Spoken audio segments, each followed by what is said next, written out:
Hey everybody, how's it going? John and other John here with our very special guest, Adam from Games Ahoy in Colorado. Hello. So Adam also owns some video game stores, which is kind of crazy. It's like hard to find somebody else that does. So we have a special connection. I did find a cool rock earlier today. That's still in my pocket. Nice. Yeah, well, I'll pick it back up.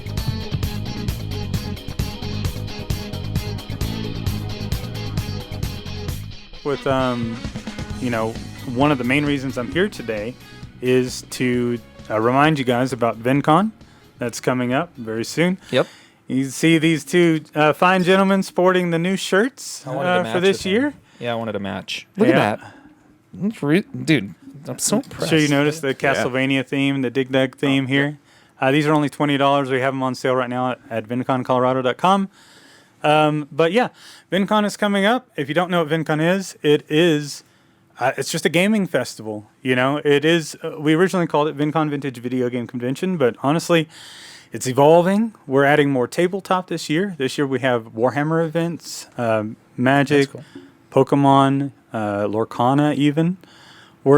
Unfortunately, we're pretty much out of Lorcana product. It doesn't exist. It's not real. Yeah, I don't think it's real. You didn't get any? No, we got a little bit. Oh, okay. It's long gone. Yeah. Well, we've saved ours. We've been running events every Sunday because they told us that we could possibly get more allocation if they see that we've run events every Sunday. No, I didn't do that. I was like, I ran a starter event. And then I'm gonna start doing weekly events on Tuesdays. I encourage you to do Lorcana.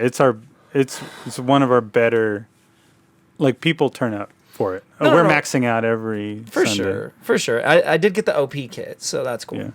Yeah. Sorry if I'm getting too close to the mic. No, you're good, dude. Yeah. So yeah, Lorcana we'll also be doing a sorcery tournament if you're into sorcery. If you want to check it out. Unfortunately, beta was delayed until November 10th, so we won't have that. But Eric's Curiosa, the developer of Sorcery, is sponsoring our event. They are sending us some product to hand out. It's going to be alpha boosters, which are very expensive right now. Alpha booster boxes are up to, or down to $700. They did go all the way up to $900 a box. It, dude. They're $700. Yeah, it's still $700 a box, but this is the alpha set. This was Kickstarter exclusive only for those who got in. The official, technically like the official retail release is going to be beta, November 10th. But we will have alpha there. We'll be handing that out as price support, along with some promos. So that's a cool thing. But yeah, VinCon is a festival for everyone. It's for families. It's for competitive and casual gamers. It's for collectors. We have swap meets hosted by Classic Gamers of Colorado and Denver Retro Gamers, two Facebook groups in the Colorado or in the Denver area. And you can find some really good deals. If you're a collector, you don't want to miss VinCon. You definitely want to check it out. We also have video game tournaments, tabletop tournaments.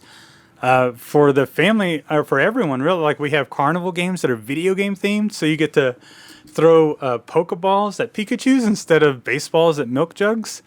That's good stuff. Yeah, we have a huge free-to-play area, which is even larger this year because we have more space. We have twice the space this year. We've added food trucks. We have consoles from the 70s to now. Dude, the free-to-play area is awesome. Yeah, I love it. It's bigger. Like, we're going to have... It's going to be like 48 tables of free-to-play. 8-foot tables of free-to-play. We'll have arcade, live music. We have 6 bands coming this year for music on both days. And they focus on chiptune music, video game theme music. Chun Fins again? Yeah, Chun Fins are back. Yeah, Chun Fins. Mike Zucker. We have Trash Cat, new guy Audio Mocha, and a couple of others that I can't think off the top of my head now. So hard, Jellyfish Farm and another guy that's new. He calls himself Airship Overdrive. So yeah, live music is really fun. And we have a larger vendor area this year. We do try to focus on splitting up the variety in the vendor room. A lot of these conventions you go to, you only find art, not a lot else, like art and clothing. Sure. But we try to get people selling video games or other collectibles. figurines, accessories, systems, things like that.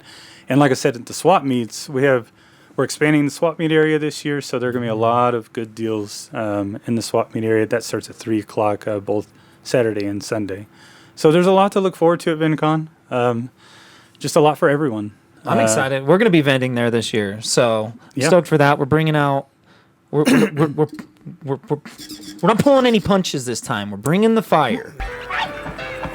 Okay, I've got some stuff lined up. I've been sitting on the dragon sword for a little too long. Nice. I've been letting it accumulate. That's good. Yeah. Oh, you might need 2 tables. We'll see. I mean, hey, we'll be I'll there. talk to you after. I'll talk to you after. Well, because I can bring some card stuff too. I figured I could do a bunch of good stuff. So yeah, I definitely have some stuff that maybe I should have sold a long time ago, but wasn't ready. Yeah, you ever get that kind of stuff when you're not ready to sell? Do you do that, or are you? I mean, not my attached? personal collection, I keep that stuff close to me. But no, usually there are some things that I'll invest in, if that's what you're talking about. Yeah, sure. Yeah, I have like a stash, of things that eventually, will sell. Certain things that I've picked up, like, hey, I think this thing is going to go up in price, so I'll buy several of those. Yeah. I'm sitting on a huge collection of Martian Gothic on PS1. Oh, Okay. damn. I thought Martian Gothic was just going to pop off. Yeah. And it did go up some. It did a little bit, but now it's kind of starting to fall back down. I wouldn't say it's still falling. It did fall, but now it's slow. I think it's back. Is it? Yeah, I think it's back on an incline. Because last I checked, wasn't it like 35 or something? That's a lot. When I bought into them, they were only going for like 8 to 10. I got mine around like 12. Yeah. Because my PlayStation 1 collection is like, it's my baby. I freaking love the PlayStation 1. Yeah, me too. So I have a big collection. I'm trying to go for 100% complete. Oh my God. So I got a lot. I'm at like You 200. got some of your list. Yeah, I have it on VGPC. I use VGPC for my list. And I've got pretty much all the big ones. Yeah. Just missing some middle ground stuff because they need to be in like excellent condition. I can replace the case. The manual and the artwork need to be excellent. We can always buff a disc or whatever. So basically, when I'm buying a game, the top of the disc needs to look flawless. The manual needs to look like near flawless. Yeah. And the artwork needs to be flawless. I will say that about Adam and his stores, by the way. Meticulous. Like, it's good. It's good, though. It's hard. I know you. Lately, I've been like He would Fort never Collins. agree. He would never agree. Yeah. But I mean, compared to the way, like, loose and fast, baby, that's my style. Yeah, you know but what your I'm saying? new Like, store is fancy. It's well, nice. yeah, but My new store, I kind of like stopped. Like, there's still some trim board I need to put up. There's certain things that I still need to add, And it never ends. It's like owning a house where you're just like something's always breaking. Or but yeah, falling now apart, it's just like there's so many things, occupy my attention. It's just so difficult to get to the little things. So what's one of the PlayStation 1 games that you freaking love? That I love? Yeah. Kingsfield 2. Oh, damn. Yeah, That's Go that's From my Software, baby. baby. That's right. From Soft. From Soft, baby. Yeah, Kingsfield 2 is, I think it's my favorite PS1 game. Dang. That's awesome. Sure. Like if you said you can only have one PS1 game for the rest of your life, it would be Kingsfield 2. Nice. Yeah, and I've played it already 3 times, so that's saying a lot, I think. He's like, I'd do it again. And honestly, on PS2, Kingsfield 4, Ancient City is also Pretty sick. See, I never love played it. any of the Kingsfields. I should have. I should go back and play them. They're super fun. Yeah, I like They're them. ridiculous. I have but I like Shadow them. Tower. I remember back when From Software was getting big. Excuse me. I was like, oh man, I think people are going to go back and check out Shadow Tower now. Kingsfield. So I went in and got a factory sealed Kingsfield 2, but Shadow Tower, nobody was playing it, and the supply online was very, very small, and so there were 3 brand new ones only for only $25. Hot factory damn. sealed. Okay. And I was like, okay, I'll buy those. And then a couple of completes, I bought those. And then like within a year, the completes were over 100 and the brand new ones were, over 200. It was crazy. Is the cover art's fault. I'm going to blame the cover art. I love the cover art. It's the lack of music. It That's just looks what kind of happened. goofy on the cover because it's like, it's kind of Silent Hill, but at the same time, it's like really dark. And you're just like, what the hell is this? and you've never heard of it because nobody I never talked had about either. it before. But also, I'd never heard of Eternal Ring. I've never, like it. Oh, but I went and played it, and it's so. But I mean, it's still cool. Like I'd never heard of it before. But Shadow Tower, it didn't have any music. I don't know if you remember. Did you play Shadow Tower 3? I've played through it, but that was a while ago. There's no music. Yeah. It's just like ambient noises, like sound effects. When you play the game, it's being in this, and it's called Shadow Tower, but it's not. The tower doesn't go up. Yeah. It's a dungeon. It goes down. It's an inverted tower. Dang. So I mean, it is a tower, Kind but of looks it's like a inverted. Castlevania cover art. It's like if Castlevania had a death metal cover art. Yeah, You know what I it's mean? crazy when you're playing can Shadow see that. Tower. It's just like boop, boop. You hear like the dripping and Yeah. creatures and Then like the door sounds. and yeah, the all door that. sounds like there's no music. Yeah. And so that was a big turnoff for a lot of people back when it came out. Sure. But now when you go back and play it, it's like so cool. That was a lot of people's problem with Doom on PS1. And I really? love that one. Everybody's like, Yeah, where's I the loved it. rock music? But it was like the first one that got like that ambient soundtrack to it. It makes it so much creepier. Oh, yeah. Especially on the PS1 I like where that. there's like they have like the lighting actually changes. So like lighting color changes on all the demons and stuff. And yeah. I love when a game knows when to shut up. Just Yeah. let you enjoy the environment and the ambient noises. Like it's Dark That's really Souls cool. 1.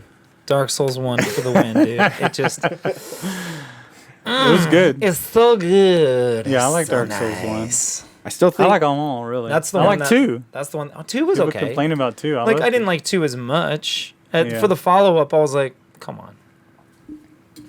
3 was better than 2, but 2 was good. 2 was good. I mean, I was spoiled on Kingsfield. Like, I still prefer Kingsfield. It's the same type of game as far as the way you progress. Yeah. But it's first person. Yeah, see, I like the third person. I think that's why. dude. And it was hard as nails. Especially like back Yeah. in the day when like you're swinging games your were weapons still like- hard. Yeah, like on PS1 they were hard compared to now. But Kingsfield compared to other PlayStation 1 games was like I remember the first time I played it I was like, "What the hell is happening? Like why Giant is it plants so hard?" eating you? And Yeah. the skeletons were the hard. Like they would kill Oh. you through the wall. It's You're trying to ridiculous. go through the secret. The coolest thing about Kingsfield 2 is there's so many secret walls. Yeah. And traps and everything.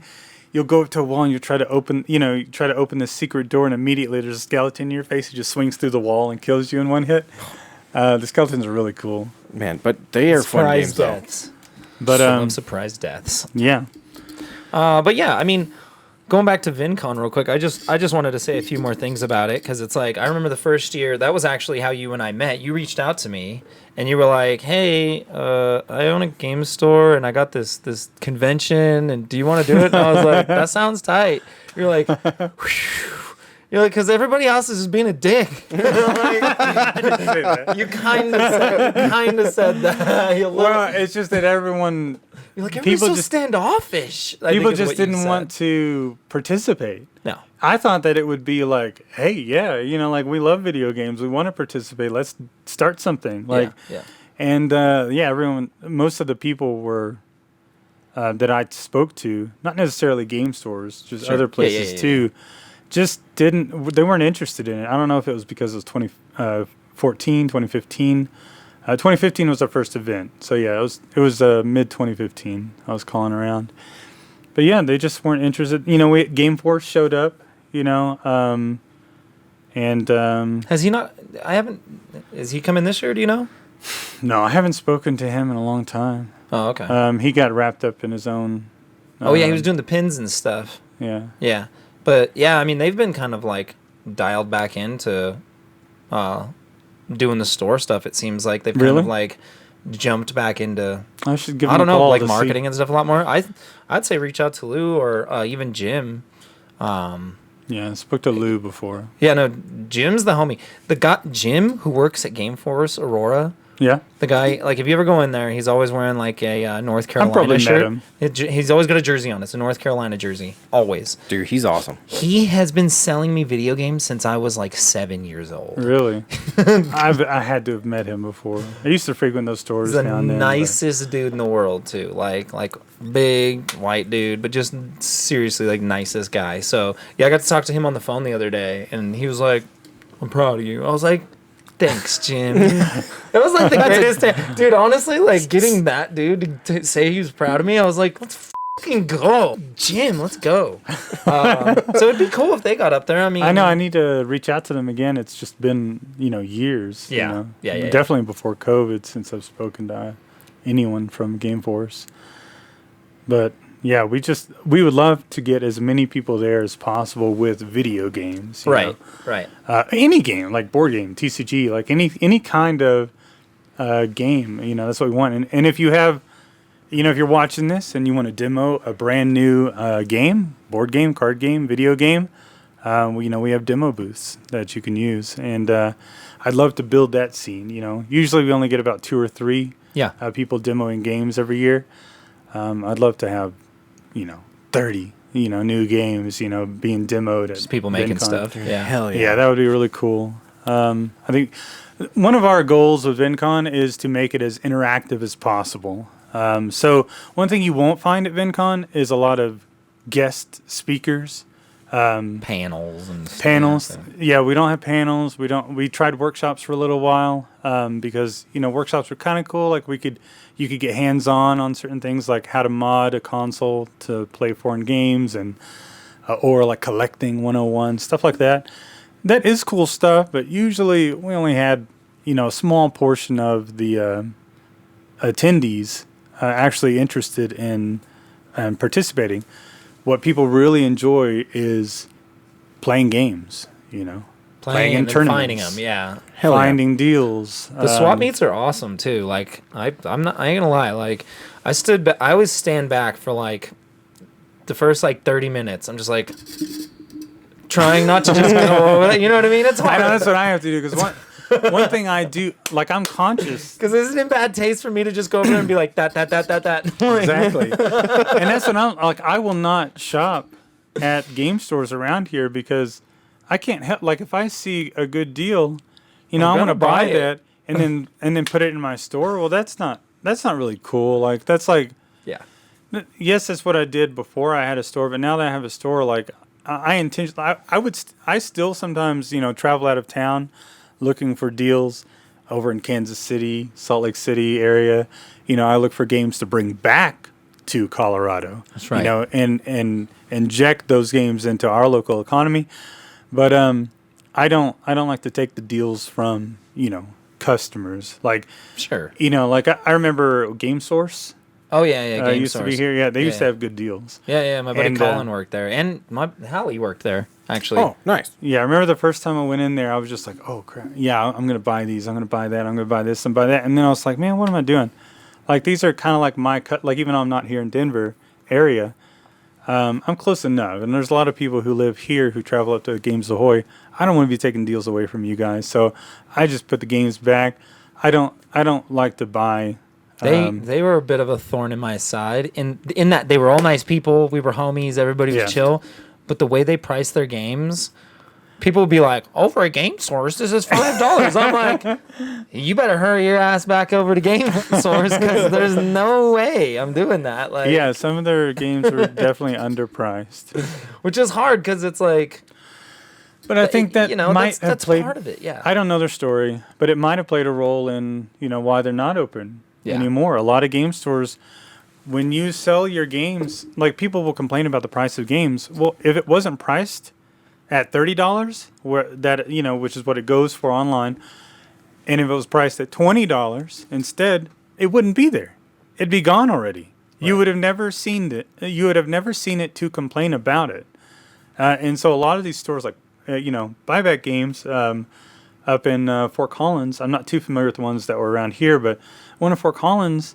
The prices were just all over the place. And a lot of stuff would just be too cheap. Like Golden Sun on GBA for like $10 or $10, I think. It was something that was really low. And it's just like, you're never going to keep games in stock if they're that low. You will get hit by resellers or collectors. It doesn't matter who. Like, you're going to get hit by all these people and they're just going to clean you out. Like, I remember the buyback games would have like 5 GameCube games on the wall, because they just wouldn't price them I mean, accurately. that's shit. I feel that. GameCube. Yeah, it's hard enough. It's hard enough to keep GameCube on the wall, But when you underprice competitively them, priced. If they're underpriced, then they're Dude, gone. So buyback when we first opened. Oh, and I'm sorry. No, to go ahead, interrupt go that. ahead. More importantly, also like people will not sell us video games. True. So that you can find them in our store.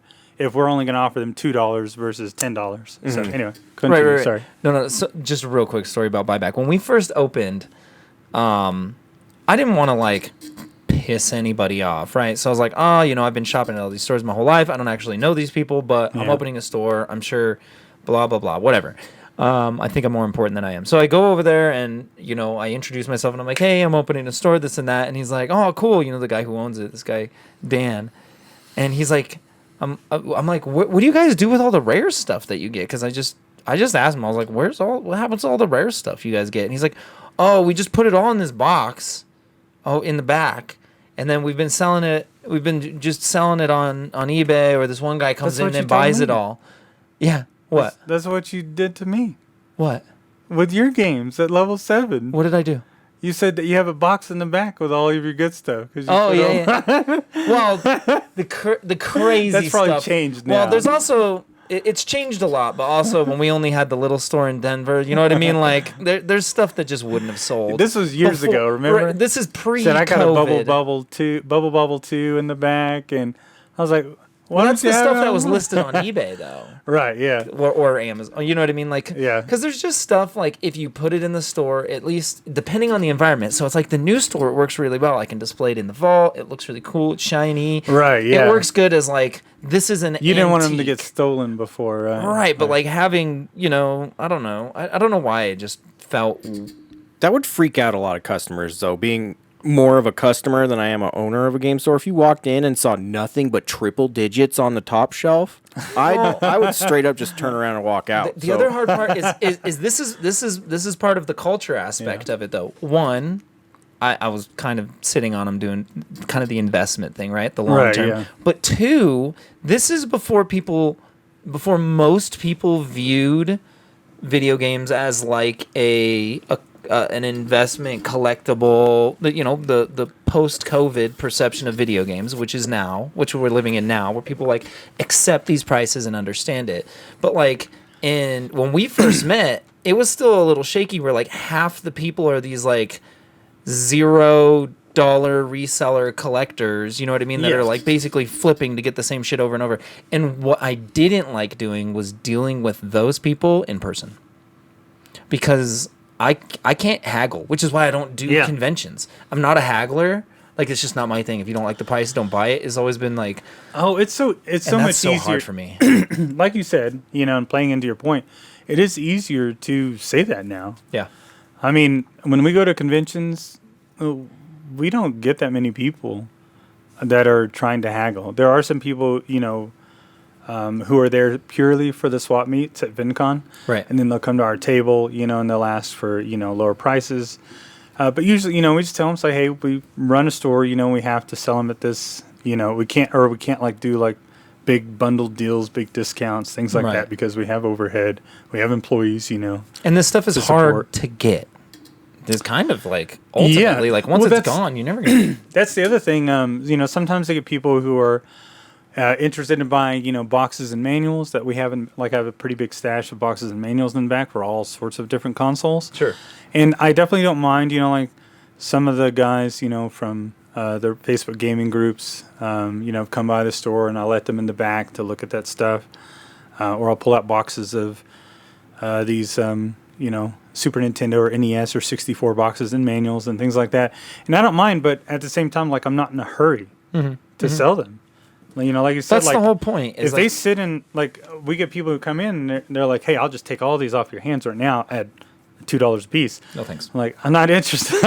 I'm not interested in getting rid of them because they're not going down in price. They're going up. Right. Like the more they sit here, the more value they have.